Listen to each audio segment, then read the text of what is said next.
بسم الله الرحمن الرحيم. الحمد لله رب العالمين، والصلاة والسلام على جد السبطين الحسن والحسين الذي ساد الأنام وهدم الأصنام ووصل الأرحام وكشف الظلام ونفى الأوهاما وأبقى الإسلام، وعلى آله الطيبين وأصحابه الطاهرين والتابع التابعين والأئمة الأربعة المجاهدين والعلماء العاملين ومقلدي تلك الجماعة إلى يوم الدين. حضرات أصحاب الفضيلة، أصحاب المعالي الكرام، أولاً من الوالد الإمام وخطيب المسجد مدينة أوفا وما جاورها، أسعد الله أيامكم بكل خير. وإلى سيدي وأستاذي الأستاذ الدكتور لقمان زكريا، ولقد آتينا لقمان الحكمة وزكريا إذ نادى ربه رب لا تذرني فردا وأنت خير الوارثين، فاستجبنا له ووهبنا له يحيى وأصلحنا له زوجه إنهم كانوا يسارعون في الخيرات ويدعوننا رغبا ورهبا وكانوا لنا خاشعين. ثم إلى سيدي الأستاذ محمد خريج جامعة الإسلامية بالمدينة المنورة، وإلى فضيلة سيدي أستاذ أحمد الذي جمعتنا السمالة من مملكة العربية السعودية، ثم إلى محامي المرخص المتمكن، وإلى سيدي وأستاذي ومربي شيخ محمد منتقى، وأخي الكريم سيدي سيد فيصل. دائما عندما انتقل شيخ زغلول إلى جوار ربه نظمت قصيدة صغيرة قلت: ترمت إلي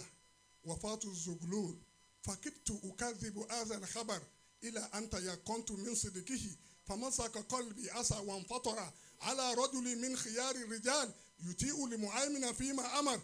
أيا أبا الفيصل الخيري سب مسكنا في جنات عدن خير مقر ولقاك ربك رضوانه. أستاذ فيصل هو يعني أنا تلميذه، لكن دائما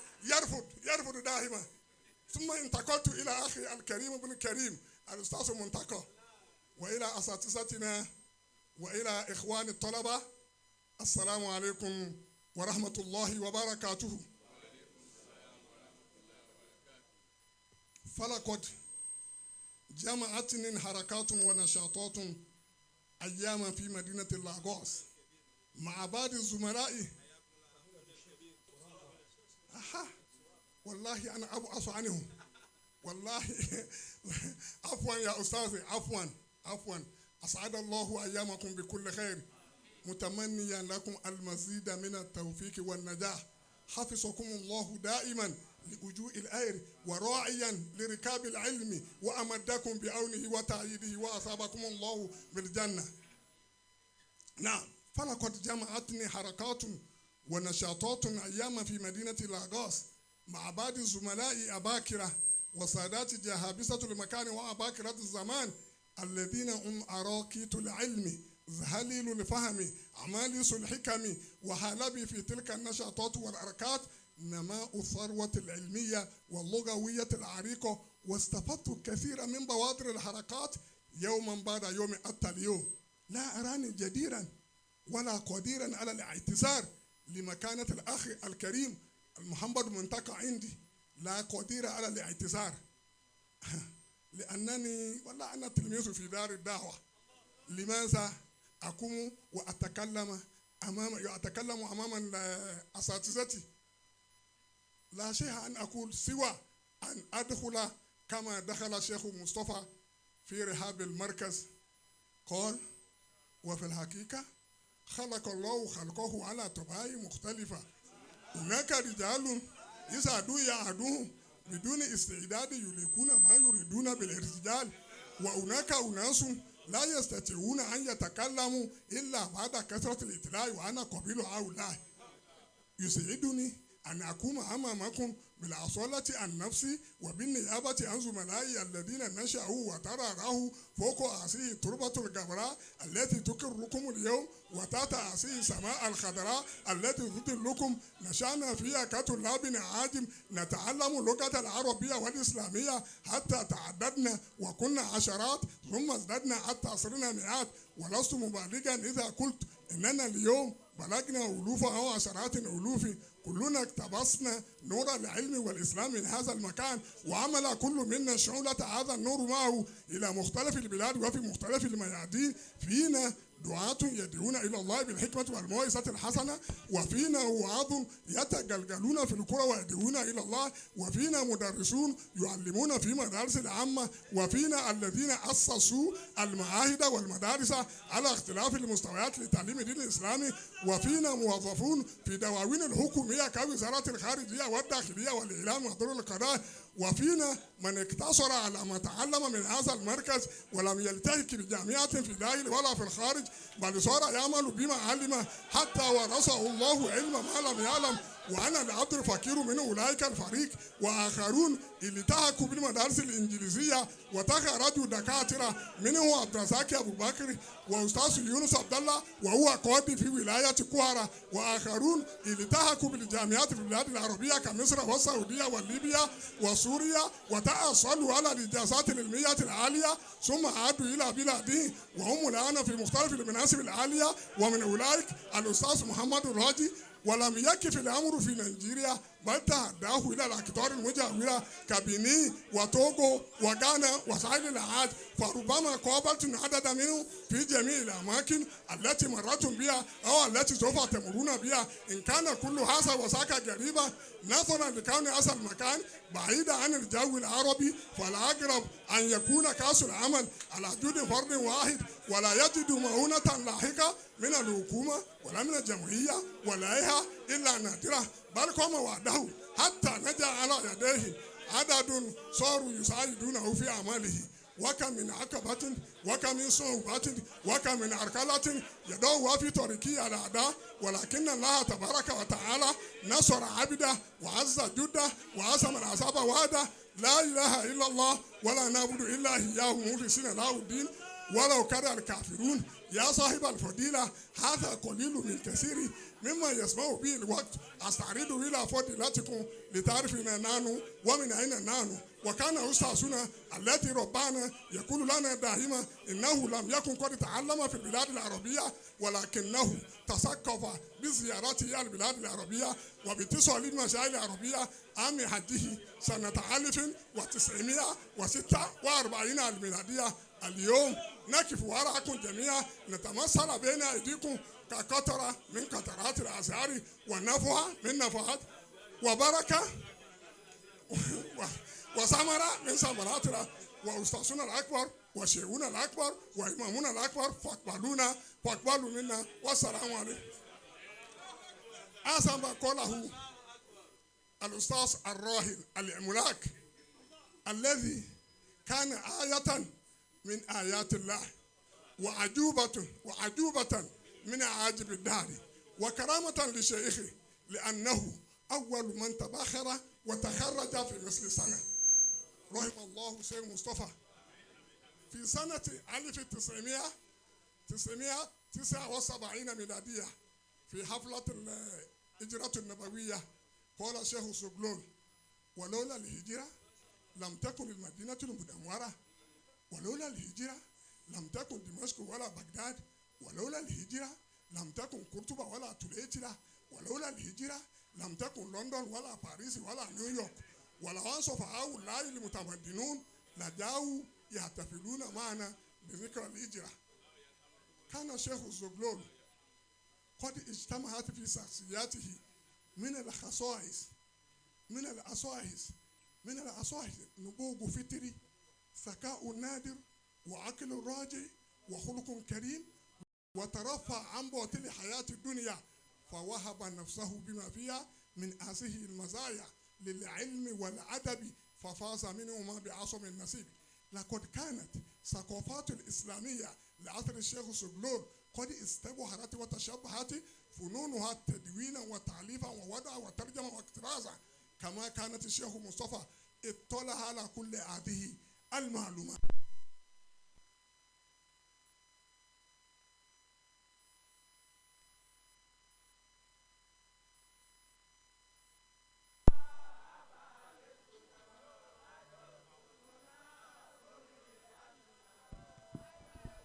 صحابتي موضتنا ولتكن منكم.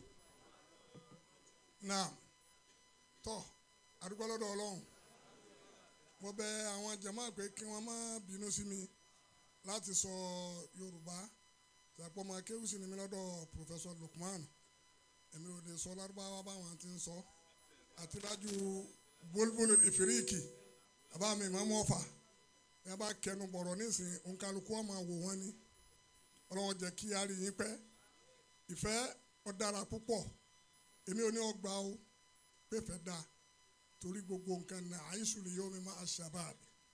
udasa ilẹ̀ asnan sufa'a ilẹ̀ alam lamya khusul ilma min masadirihi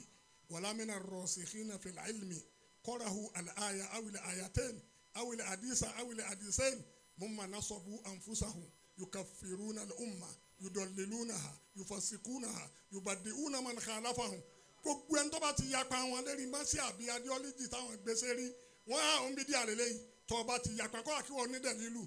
mo nífẹ̀ẹ́ dára púpọ̀ mo lèmi ò sì ní ọgbà ìfẹ́ a máa mú yàn sóríire ìfẹ́ sì ju ilẹ̀ àmù lọ mo tún wá wí pé bàbá wa arahim jáde kí n tẹ̀ mọ́ pé àní wàá nídìí jáde Sheikh Mustapha Zuglool wàlíyé Ọlọ́run ni wọ́n àbáwọn asàràtì ti dìde àbúrò mi tó dúró yìí wọ́n lè jẹ́rìí mi nǹkan kan ṣẹlẹ̀ sí wa tí ọ̀fẹ́ ni jẹ́ ara èdè àyìnbó ni tá à ń bọ̀ wá ọ̀dọ̀ bàbá tèmi nírú nǹkan báyọ̀ wá ṣẹlẹ̀ wọn náà máa gba owó lákàntì fẹ́nìkan pẹ́nìkan tó wá ẹgbẹ́ owó mọ́tò fún 10,000 wọ́n bá lọ yọ bíi 300 ní àkáǹtì mi mo fẹ́ wọ mọ́tò tí àfa àpòpọ̀ tó yá ibi ọmọ ń ṣe Ọlọ́run yìí ń pè mí ìyẹn lè sọ fún wa mo ní àmọ́ àfa àwọn ń tà ká ń bẹ bá a ṣe dé lọ ni a máa wò wọ́n bá lọ ń bo 10,000 bó ló ṣe jẹ́ n bá ń dá òtún ọmọ tí mo ránṣẹ́ àbọ̀mọ̀ yìí ló ní lọ́fẹ̀ẹ́ lówó tó yọ ni Ọlọ́run wọ̀rọ̀ báyìí yóò dá kínní padà ǹjẹ́ á lè wà á rọ̀rọ̀ sọ báyìí torí adúró owó tẹ gbà lákàntì yìí pọ̀ n bá gba POS lọ mo bá débẹ̀ bá ká ọmọ rí Ọlọ́run ṣe mistake kódà òun ti dààmú káàkiri sówó wà lọ́dọ̀ rẹ kò tó sọ̀rọ̀ sá transfer rẹ padà ná transfer rẹ padà ọwọ́ transfer rẹ padà mò ń tọ̀ yá fọ̀rọ̀ síbi àmì à ń lọ bìkan náà yá fọ̀rọ̀ síbi àmì ṣé ọba jẹ́ pé wòlíì Ọlọ́run àtẹnitánìyàn rẹ̀ dáa àwọn ẹni Ọlọ́run èsùn àìsùn wọn lè yí tọ́lọ̀ ní àrí àwọn adé àyìn náà láyọ̀ àtàláfíà mo wá ń sọ pé ìfẹ́ da 1979 akéré púpọ̀ mo wá ń sanà sálísà ìdàdíyà ni mo kọ́kọ́ mọ̀ tani ń jẹ́ Sheikh Zuglool njọ tá a fẹ́ ṣe jíra àkọ́kọ́ tí ń jẹ́ 1400 tí Sheikh Adamu Mark àwọn ni bàbá wa pè pé wọ́n sọ̀rọ̀ on behalf gbogbo àwọn ọmọ aláwọ̀ dúdú àwọn Lárúbáwá náà wá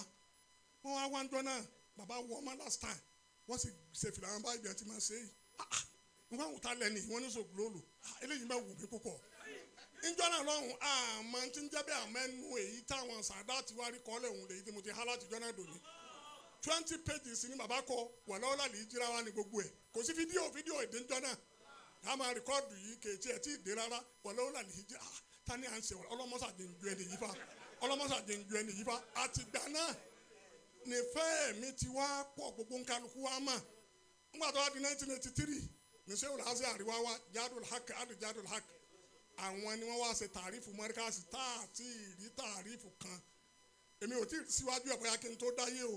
àmọ́ láti ìgbà tí mo ti jáde èyí tí rẹ nìkan tó ṣe tàrífù mọ́ríkàsì tó kó ogun nǹkan tó bẹ́ẹ̀. oríire tó wá ṣe fún mi kìí ṣe pé kíkà lásán bẹ́ẹ̀ mi ti ṣe alájọ tí mo kọ́ àyìnbó pé Facebook wọ́n dé kọ́ àyìnbó tí wọ́n pè mí ń dárò dáwọ́ èmi kàn sá ha bẹ́ẹ̀ èmi àdè máa há ọ̀rọ̀ wọn ní gbogbo ibi tí n bá ti rí ọ̀rọ̀ wọn èyí tí mo há pọ̀ tí mákítàbà tẹ́ ká ń jó ní nǹkan gbàsìkò àwọn èèyàn ni mo ti gbé yín náà rù kọ́lá tíra àwọn yìí tọ́wà lọ́wọ́ mi yìí náà mo ti háwọn náà àmọ́ ilé kí mo wá gbàsìkò àwọn èèyàn wọn á fẹ́ rí ara mi náà ni àǹfààní wọn náà yín sì kúkú máa rí lọ́dọ̀ ara mi. àwọn afẹ́ ṣèdánwò wọn ń pe mọ́tà kan ní sakọ́fà ìsìlámíyà ibi tí mò ń lọ nu sakọ́fà ìsìlámíyà wàlànàtúláhì alárìkàdìbì wọn wá ní ká kọ̀rọ̀ nípa islam ilé àwọn akọ́wọ́n àjùlá wọn sáà wọ gbẹdẹ ọkàn ọ̀run mọ́ bíi tàrífù tí sẹ́wù sọ yìí mẹ́ta ń yọ àwọn nǹkan kó ń bẹ̀ ni mo sì gba 98 kásìfò dàrájà tì ń bẹ lọ́wọ́ mi kọ́dà tí a ń pè ní muhammadu fubeiti ó ní kí ló tẹ̀ fi gba mumtaz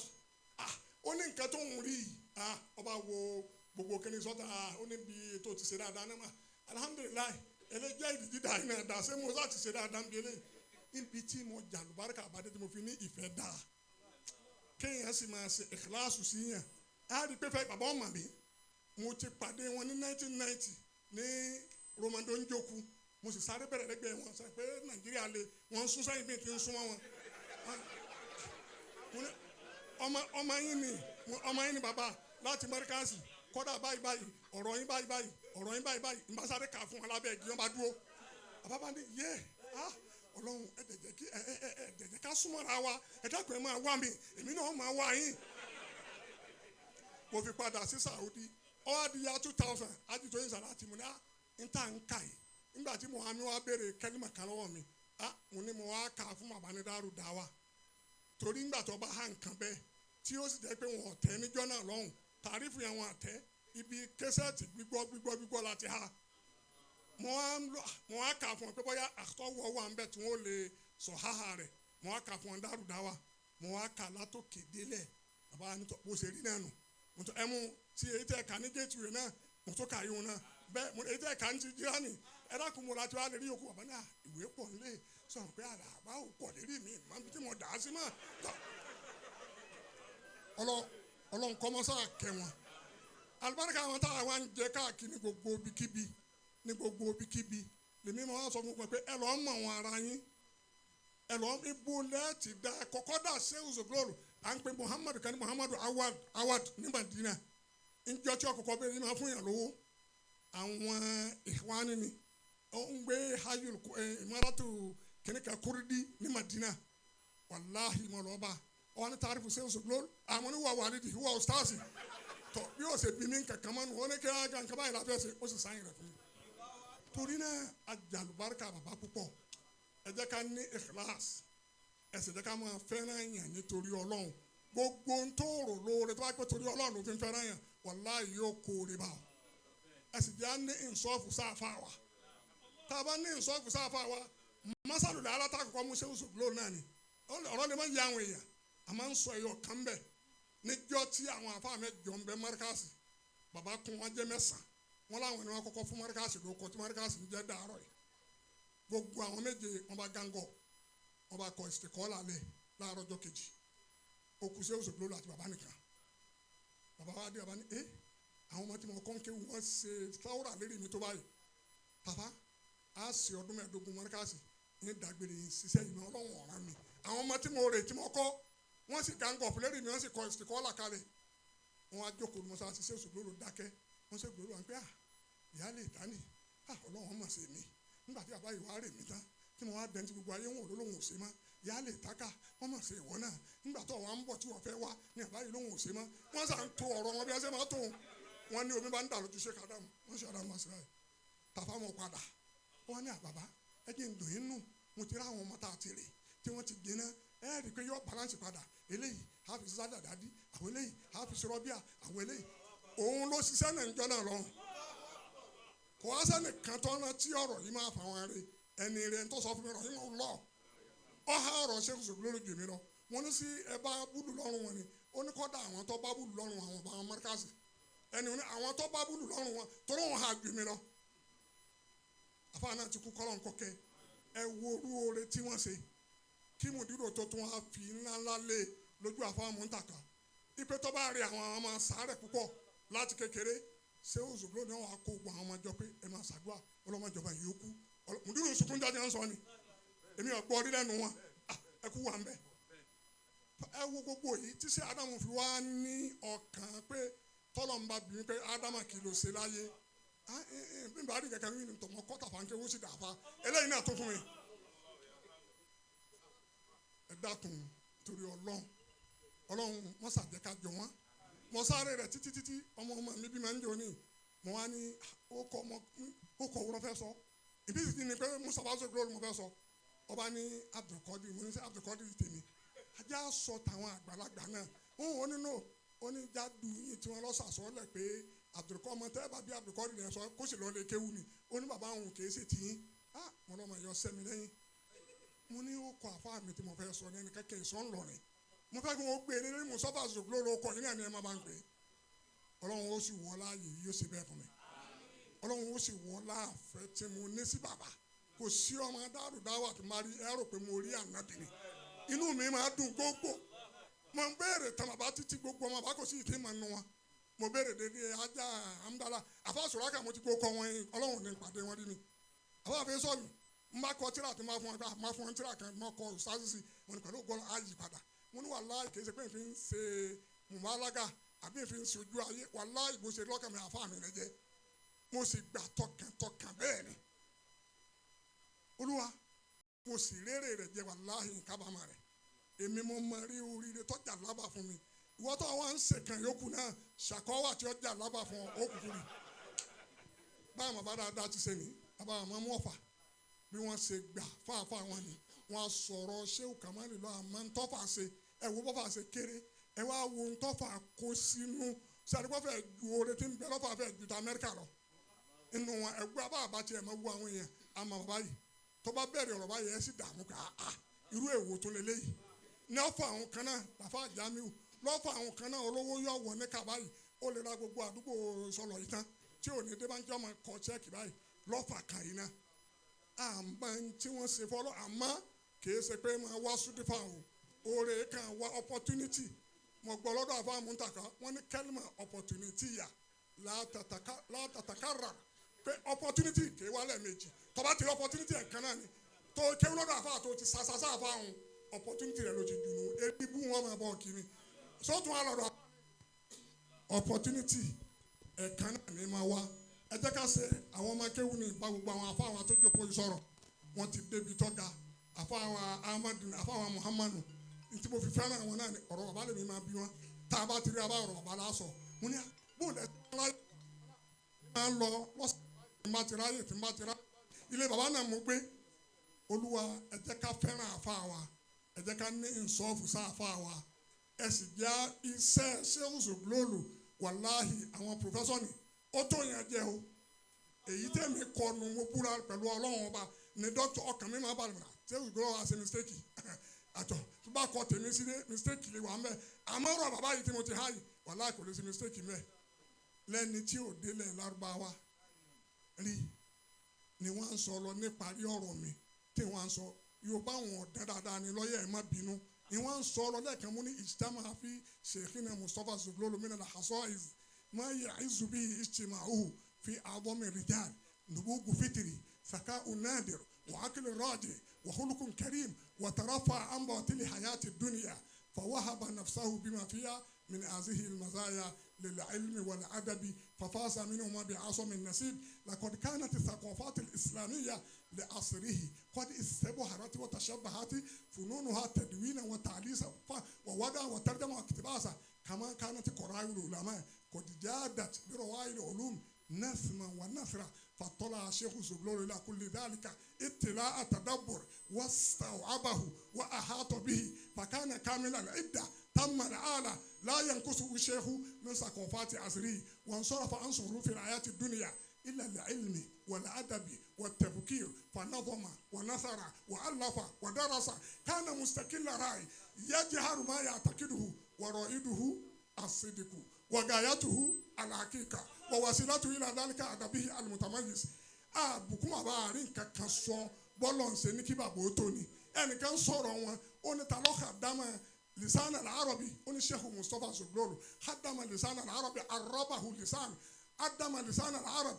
لغة وبيانا ونهوا وصرفا وفكرا وتاريخا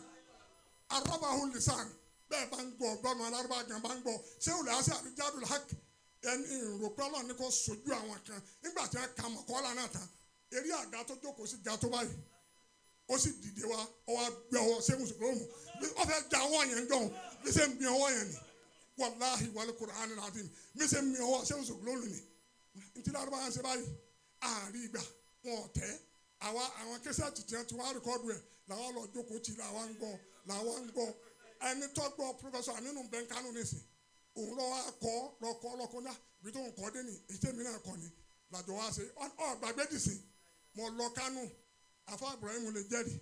o gbogbo àwọn tó wà ní Kánú owó tí wọ́n ná ń gbà tí mo Kánú mọ́ ẹ ẹ̀ tí ì náà sáńtì sí lérí ọ̀rọ̀ Zoglool ká tó ṣe léyà ọ̀rọ̀ yẹn ni mo kà gbogbo yẹn bá dìde mo ní sọ èmi kọ́ o torí àmánà èlùmíyà mo ní gbogbo ọ̀rọ̀ tẹ́ rí ti ń ka òun bàbá tó ní báyìí àwa ṣàdúrà fún bàbá ìmáàmù aláya ń bẹ́ẹ̀ mo wá yọnu owó mu ní ẹ bá fi ṣàdúrà fún Sheikh Zoglool àwọn ni wọ́n ní gbogbo ọlá yìí torí náà gbogbo àwọn ọmọ kéwú ẹja ní ìsọ́ọ̀fù ẹja ní ikhlas tá a bá ní ìsọ́ọ̀fù tá a sì fẹ́ràn àfa wa wàláhì yẹtẹ́bùlákà makisabu adìl àmánátà wal khiyanata fajtanib innal karima ala al amanati ra'i wa isan tuminta ala al amanati faraha wadil wala taslim yẹtib tó o bá ti ṣe dáadáa fáfá rẹ ọ̀rọ̀ rẹ ọ̀dà àmọ́ ọ̀kan àfa rẹ lé òun bú àfa rẹ òun sọ nǹkan mi lẹ́yìn òun wí nǹkan mi lẹ́yìn wọ́n ló ń lò yìí tọ́pọ̀ ń bẹ̀ olúwa wọ́n la gbogbo ẹ̀yẹn ni ọlọ́run tẹ wà ń kalẹ̀ wọ́n la gbogbo iye ọmọ kéwù tí bàbá kọ́ tí bàbá ò lè kà ipe iye ọmọ báyìí mo kọ́ ní mà ṣé tí mọ́ríkàsì là á sọ lọ ni láti jọ tí wọ́n ti dàfa lárúbáwá aziari ní sọ̀rọ̀ bàbá níyà yìí lárúbáwá wo ló ti kí ni mo ti kọ́ ní tí lárúbáwá kan sọ rí bá a ti gbélé lárúbáwá tó tí lárúbáwá kan kàn kankan parẹ́ rí ẹ jẹ́ ọlọ́run kò fún wa lójú ní tá a fi mọ̀ wọn ara wa tá a fi rọ́nà lọ ọlọ́run sábà kẹ́ àbá wa ọlọ́mọsá kẹ́ wọn ọlọ́mọsá kẹ́ wọn ọlọ́mọsá gé wọn ó dá mi lójú pé wọ́n ọlọ́run ẹni kẹ́ni wọn àmọ́ nǹkan ò gbọ́dọ̀ dáyàn lójú míà fìlmíà láàfin tó máa tọrọ àdúrà torí àṣẹ ń sàtàrà tó fún anabi wa Muhammad tọ́lọ́ ń sì ti ní pé anabi wa Muhammad ẹlẹ́yà ìfẹ́rẹ́ alákà lọ́hùn máa takọ́ dámá mi ń sẹ́ ọlọ́run ti fẹ́rí jẹ kí láti wọ́n ń tọrọ kẹtọrọ gẹ̀fà anabi sí ìdí ẹ̀ láti fi tọrọ àdúrà fún bàbá ọlọ́mọsá kẹ́ wọn ọlọ́mọsá kẹ́ wọn ẹ dákun kul huwa Allah iye àdàdìwà ìta bá ṣe àwọn ni kò bá fi ṣe àdíyà fún kò wá wọlá tiwọn náà kò wọlá gbogbo àtàǹfẹ́ràn wọn lọ́mọ kéwú lọ́rẹ̀ ọlọ́run jẹ́ ayé tiwa náà ní ìtumọ̀ tó dáa báyìí bàbá ló ti kú ìṣe bàbá wà yàn ẹ wo gbogbo ayé ti pé ẹ wo àfa ọlọ́run tó ìsàrà àtìmọ́ kan sọmúlá ẹ máa ń lè kó níjọ́ báyìí mama ọlọ́run jẹ́ àríyìn pẹ́ èmi náà kí n fún irun wọn mọ́ kọ́dà ibi tí mo béèrè ọ̀rọ̀ bàbá dé mo béèrè ọ̀rọ̀ màmá gan wọn náà bá ní ẹlò bá ń báyà yín mo fẹ́ mú ìyá títà adìyẹ kẹ ibi tí mo béèrè ọ̀rọ̀ bàbá dé wàláyé tàlà màmá ní kí wọ́n mú wá káfíra adìyẹ àti ògì tí wọ́n fẹ́ mú gbogbo ọmọ kẹ ọyá ọlọ́mọsá kẹ bàbá ọlọ́run gbogbo àwọn ọmọ kẹ ọ̀dọ́wọ́ wọn àmín ẹ jẹ́ àṣẹ Suratul Ikhlas ládàtàrí mbẹ ọlọ́run kò mú bọ́ bàbá bàbá ṣe dáadáa wàláhì àwọn náà ọ̀rọ̀ ayé lò dáadáa bisimilahi rahman rahim qul huwa Allahu ahad Allahu samad lam yalid walam yulad walam yakun lahu kufuwan ahad. níparí ọ̀rọ̀ mi gbogbo àwọn ọmọ tí bàbá bí ó nídìí àdúrà ni àmọ́ kì í tún ṣe bàbá ti roko rẹ̀ kalẹ̀ gbogbo àlùjànnú fẹ́rí dẹ̀pẹ̀nù àlùjànnú afẹ́rí dẹ̀sánù òsì kò sálùjànnú kan ti fẹ́rí dẹ̀sánù gbogbo ẹni tí bá ti ń ṣe dáadáa bí wọ́n ti ṣe dáadáa yìí làṣà ká gbogbo àwọn ọmọ wọn lálùbáríkà ni ọlọ́run a fi àsìkò yìí a fi bẹ̀ ọ́ a fi ìkàlẹ̀ yẹn àfa a fi bẹ̀ ọlọ́run a fi tàwọn ọmọ kéwù tá a wà ń bẹ̀ tá nàbí ròyìn pé àwọn màláíkà dẹ̀yẹ rẹ̀ lẹ́fọ̀ ọmọ kéwù ni gbogbo ọmọ tí bàbá bí àtọmọ ọmọ ọlọ́mọdé kankan láàrin nù wọn bó o ti ṣe nínú Suratul Anbiya ìbá kàkà rẹ̀ lérí wọn oníwàwà habina lahu Ishaqa wa Yaquba nafilatan wa kullan ja'alna salihin wa ja'alnahu a'immatan gbogbo àwọn ọmọ wọn ṣe láàyè mà ní ọ̀sẹ̀ wọn má ṣe kankan lẹ́lẹ́yìn ìwọ lọ́lọ́ ṣe àwọn akẹ́kọ̀ọ́ sẹ́rú nù wọn sẹ́rú ara wọn má fò kankan sẹ́rú ara wọn o àtọkùnrin wọn àtobìnrin wọn má fi kankan wájú dérí ọmọ bẹ́ẹ̀ ọlọ́mọṣà ṣe bẹ́ẹ̀ o ti ń ṣe bẹ́ẹ̀ àti rí bẹ́ẹ̀ dákun ọlọ́run wá jẹ́ kẹ́mi wọn gùn ọlọ́run yìí bẹ́ẹ̀ jẹ́ bí ọlọ́run ọlá títóbi rẹ̀ Ọlọ́run ọlá àjọ kan ṣoṣo Ọlọ́run ẹ dákun Suratu Nasiri gbogbo àwọn ọmọ bàbá ni wọ́n ní ẹ jẹ́ ká ṣe tá a wá ṣe èyí tá a ṣe fáwọn ọmọ àtẹ̀yí tó ti dé àtẹ̀yí tí èyí ti dé náà á kè sóra kan fáwọn náà lóró ọlá àwọn bàbá wa Imam Ọ̀fà bisimilahi rahman rahim idha jaa nasrullahi wal fath wa ra'aita an-nasa yadkhuluna fi dinillahi afwajan fasabbih bihamdi gbogbo àwọn ọmọ àrọ́mọdọ́mọ àtàwọn tó ti wà àtàwọn tí ó tún wà Olúwa àánú rẹ̀ kan tó ṣe pẹ̀lú àáfàá kan bàbá ní kò sá àáfàá tó tún ṣe irú ẹ̀ fún wa àwọn wò ní wọn ṣe irú ẹ̀ tún wà lè ṣẹlẹ̀ sáwà yìí tọ́ àwọn máa ṣàdúrà náà ni wọ́n lóun já àáfàá ọwọ́ bí ọmọ gbogbo àwọn ọmọ rẹ̀ sì dà àáfàá àwọn ọmọ wa bímọ àwọn ọmọ wọn náà tún dà àáfàá wọ́n jọ wọn lo sáàmà ní papọ̀ àwọn ni bàbá sọ́nù lamahatu bẹ̀ lórí pé wálé búbé salasatu awlad kulluhum akitọ́bùn wàfọ̀hìlù fìlìfìkì wal adabi wal lugha báwọn ọmọ náà ṣe rí nu àwọn làkọ́kọ́ adájọ́ ńjọ́jọ́ dáadáa islamiyà lẹ́nu rẹ̀ ẹ̀gbẹ́ jẹ́ ẹ̀gbẹ́ dàgbà àbúrò dàgbà àbúrò kékeré gbà àbúrò àwọn ọmọ wọn náà wọ́n tún wá gbà bẹ́ẹ̀ Olúwa wọ́n bẹ̀ ọ́ pẹ̀lú ọkàn kan èmi náà tọrọ rẹ wọ́n bá ṣe bí tèmi bá ti bọ́ bá ń ṣe báwọn ọmọ mi dákun bá ń ṣe ń lè Zuglool yìí náà Ọlọ́run bí gbogbo àwọn ọmọ ti dàáfà jáwọn àrọmọdọ́mọ náà tún dàáfà ọlọ́mọṣà ṣe bí Ọlọ́run anta qadir ala dhalik suratu Quraysh.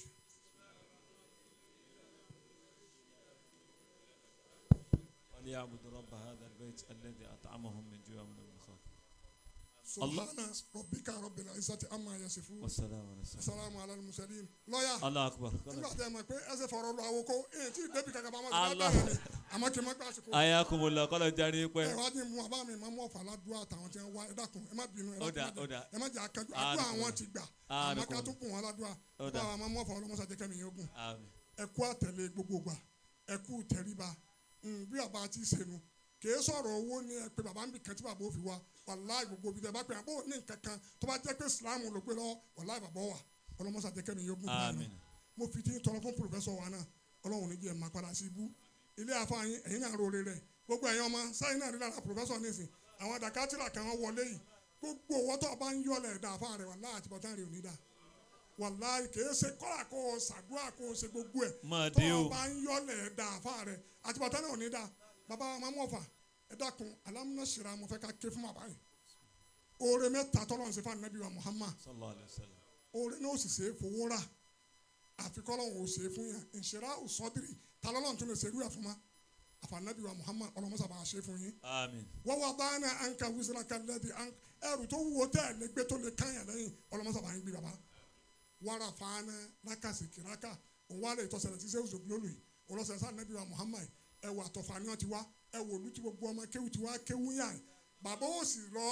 gbogbo lónìí bá a lérí Facebook tá a máa lọ pariwo tá a sàṣà ń bẹ àwọn èèyàn ní mà wá a ṣẹ̀ṣẹ̀ kó káàdì sáko this is my email this is my kìnìkan akẹ́kọ̀ọ́ wọn kò ń lọ this is my email àwọn èèyàn tún láwọn ọmọ anabi ọ̀ wá lo email ọlọ́run lo email rẹ̀ anabi ò lo wọ́sọ́ọ̀bù ọlọ́run wọ́sọ́ọ̀bù wọn bá wa sọ̀rọ̀ lóru lo eri nẹ́ẹ̀tì wo lẹ ti rí wọn yàtọ̀ sí wàásì wọn wàrà fàánà lákàsì ọlọ́run náà tọ́lọ́ ṣe fún anabi wa Muhammad ọlọ́run bá a ṣe fún ọba wa náà látara àti yín náà àfáàmì dáadáa tó jókòó yín náà ọlọ́run ṣe fẹ́ yín náà pòfẹ́sọ̀ ọlọ́run kò ṣe fẹ́ yín náà sọ́ọ̀sì Muhammad ọlọ́run kò ṣe fún yín èdèrè àfáà tí wọ́n jókòó èdèrè bàbá wa sọ̀rọ̀ akátù òfin wa dé gbogbo yàrá náà èdèrè àfáà mọ̀ntàkà èdèrè gbogbo àwọn tó jókòó àtàwọn dàkátìrà àtàwọn àfáà tí wọ́n yáàyè ìní fún yín lọ́mọ àlọ́rin ẹ̀kẹ́ yáàyè mi ẹ̀yin ẹ̀ mọ́ máa ti wákìrì fẹ́ ìní fún yín lọ́mọ àlọ́rin ọlọ́mọsàjẹ́ fún wa ألم نشرح لك صدرك ووضعنا عنك وزرك الذي أنقض ظهرك ورفعنا لك ذكرك فإن مع العسر يسرا إن مع العسر يسرا فإذا فرغت فانصب وإلى ربك سبحان من لا عيب فيه ولا خطأ وفوق كل شيء من عليم سبحان ربك رب العزة عما يصفون. adúpẹ́ púpọ̀ lọ́wọ́ àwọn bàbá wa tí wọ́n sọ̀kalẹ̀ lọ Sheikh Abdul Qodir Onilemarun madrasatun fil khatoba níbi ká sọ̀rọ̀ kárí gbé kalẹ̀ dáadáa ọlọ́run yọ̀ǹda púpọ̀ fún bàbá wa tí wọ́n bá wa sọ̀rọ̀ tán kọ́lọ́n járí wọn pẹ́. nígbà tó ń sọ̀rọ̀ lọ́wọ́ wọ́n sọ̀rọ̀ nípa àwọn ọ̀rọ̀ bàbá wa Sheikh Mustapha Zugloool pàápàá jùlọ èyí tí wọ́n ní ìgbà tí Sheikh Azhar tí ó dà